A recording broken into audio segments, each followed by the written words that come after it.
Hello, ayan, update ko ulit kayo kasi hindi tayo marunong mag-edit kaya putol-putol yung video natin, no.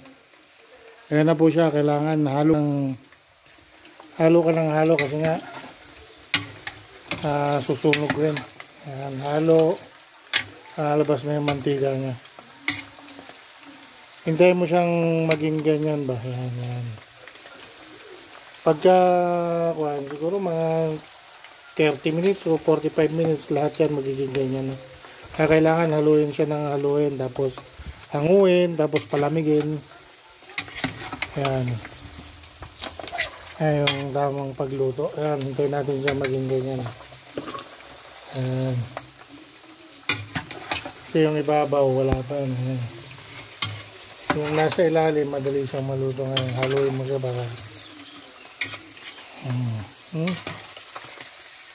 So, medyo ingat lang rin kasi sobrang init na ng mantika niya. Dumadami na lalo yung mantika niya. Kanina, konti lang yung nilagay ko. Tapos, yung pag first, second fry nyo para maging chicharon na siya, yung sariling mantika niya rin. Yan din ang gagamitin natin. Yung mantika niya bukas, yun din ang gagamitin natin. Kailangan yung init niya tamang-tama lang hanggang sa maluto siya. Pwedeng second fry, medyo okay na siguro. Pero kung kasi kailangan ang pinaka third fry niya is kailangan mainit na mainit yung mantika para kumulo pa, maging chicharon siya. Yan po yung diskarte din. Ayan. Halo ulit.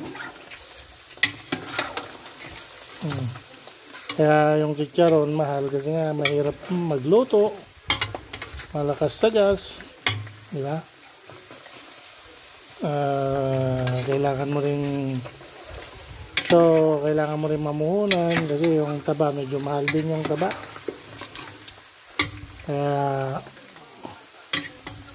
Kaya si Lapid yumaman dahil nga sa chicharon. So guys, hanggang dyan na lang muna tayo kasi